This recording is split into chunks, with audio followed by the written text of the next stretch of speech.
is global health? That is a question that my colleagues and myself have asked for the last 20 years. And the final answer to that question emerges something we call UBRICA, or Ustawi Biomedical Research Innovation and Industrial Centers of Africa.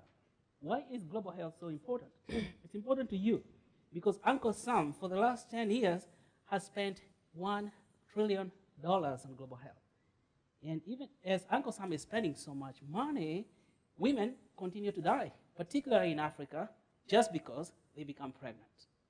Pregnancy in Africa is a death sentence to many women. And even when the child is born, the chance of this child surviving beyond 1 year is very limited. 1 out of every healthy 10 babies born in Africa is going to die before the age of 1 year. Mothers have to resort to techniques like applying shoe polish to prevent their babies from dying, to protect their babies from dying. And even those who survive 1 year, there is no guarantee that they're going to live beyond age 50. We're losing so many people as we are spending so much money on global health. And the idea of global health is very elusive. We can't seem to find the answer. Some people think or say that global health is diseases traversing national boundaries. So we have made it our duty to create quarantine on national borders to prevent people from crossing the boundaries in case they brought disease to us. Some people have conceived global health as travel medicine or international health or something that relates to that. Others have conceived global health as donating mosquito nets to people in African villages, or even donating condoms to protect people from HIV and such activities. So this has brought a lot of confusion, and this confusion is arising because we don't really know what is global health. When you look at this question really deeply, we thought that global health is not about all these things, not about people traveling, not about national boundaries, but it's about our ability to produce health in every one of us on this planet. Okay? Then we encountered another problem. Global health is just a name that is a metaphysical name that points to what? We know that human beings know things by their physical nature. For example, if you look at the image right here, you can tell it's a potato. It's a potato because it has got physical features, something that you know is tangible. And what if I was to tell you it was a carrot? What would you say? Well, you're pulling my leg, you know, because I can tell that's not a carrot. So it turns out that in order for us to know something, we need to know its physical nature. And so we ask ourselves, what are the physical features of global health? That was the question. And then, before we could even figure out the physical features, before you can figure out the physical features of a thing, you have to think about how the thing functions. So we said, this thing has to produce health of humans, okay? So that health of human is in. It has also to produce health of animals. Why? Because animals contribute 85% of all infectious diseases incident to human, including nearly all the diseases that end up becoming global pandemics, like Ebola, they come from animals. Then the environment where people live, clean water, sanitation, pollution, also all contribute to the health outcomes of a human. But then there was one more important thing that people seem to forget: money. When you don't have money, all the diseases will come to you. So when we look closely at those 4 elements, we found that 2 things are in operation here. There's one health theory that recognizes that in order for us to produce health in humans, we have to think about the animals and the environment where the humans live. And we call that One Health. And for the last 20 years or so, people have been working on One Health theory. But then, on the other hand, there is sustainability theory that seems to argue that in order for us to be sustainable as a society, we have to think about the health of the humans, the health of the economy, the pocket, and the health of the environment itself. These 2 theories seem to be operating at 2 different energy levels, and each one excluding one thing from the other. The sustainability theory excluding the animals, and the One Health theory excluding the economy. It seems like there's a creative tension between the 2 that we need to resolve in order for us to achieve global health. And so now we have the 2 elements, but when you look at them much closely, we found that the 4 elements do not have equal weight. In terms of the economic development is by far the greatest cause of improvement in health. And then it looks like economic development or having money is the cornerstone of creating sustainable health, sustainable One Health. That means that economy ties all the elements together and becomes the fourth element. So we said, now we understand the functional features of global health. How would it look like physically? We said it has to have a clinic, a One Health clinic. But then how do we build the economic development, which is the cornerstone? We have to have a retail system that purchases things that people produce in every village.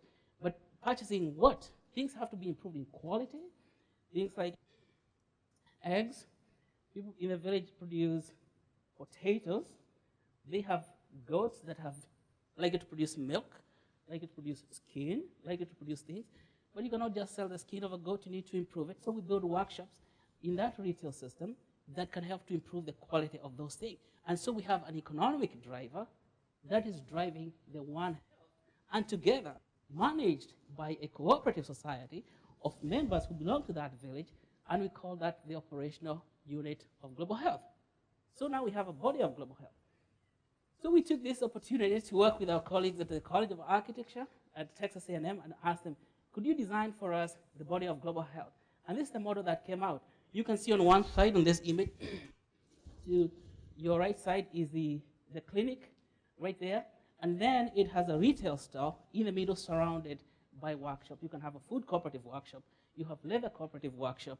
You have wood workshop, metal workshop, and you can put this in any village you want. And so we said, now we have a body of global health. And we give the name of that body of global health, UBRICA Retail Clinical Center, or URCC. Then we knew something else is a food, that when you have a body, like my own body, it's not just a body, it has the ability to detect the changes in the environment. How do I detect changes in the environment?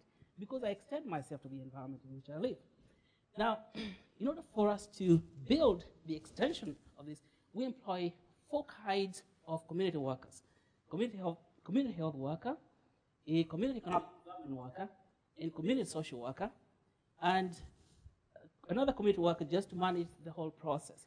So the community health worker is somebody who is going to collect information about diseases and health that's happening to every family with the ability to detect diseases before they can leave the family. The community economic development worker helps to tell the mothers and the fathers in that village that there's opportunity for you to sell sheep in our cooperative society. And of course, getting people to become members of that cooperative so that we are all in one unit. And we arm this community health worker with a software application on a smart device, like a smartphone, that can detect social data, health data, economic data, and then we can collect all that data and transmit it to a central location. So we are talking here about a smart body. We can, for the first time, we can build common sense into global health. So we have global health that is intelligent. It's able to detect data. If we had this system, Ebola would not have left West Africa to travel all the way to the United States to come and cause trouble in the United States. So we say, how do we distribute this? In Kenya, we propose to build a full network of these retail clinical centers distributed peripherally in the country and connected to a central site, which now would be the brain, on 4,000 acres, where we have advanced biomedical research facilities that would be using this data that is being transmitted, and then connected horizontally to one another, so that these retail facilities that are in each body of global health are able to create a common market for themselves. And so, to resolve the human resource problem, we know that Africa loses 68% of the people trained, the physicians trained in Africa, end up leaving the continent because they cannot get good jobs. In Kenya alone, lose about 55% of their doctors every year. What if we offered these doctors a franchise to own this unit that can be put in every village and tell, we're going to support you financially, match with financing, just the same way we do mortgage investment. We get a mortgage, you build this in your village, you'll be paying slowly over many years with a whole economic model built around it. Then we can create a distributed franchise of sustainable One Health communities all over the world, So we are saying that we produce global health by building sustainable One Health community. You've seen economic development is by far the greatest cause of improvement in health. So today, let us going to call to action. Let us put sustainable One Health communities in every village on this planet. And by doing so, we shall achieve global health. Thank you so much.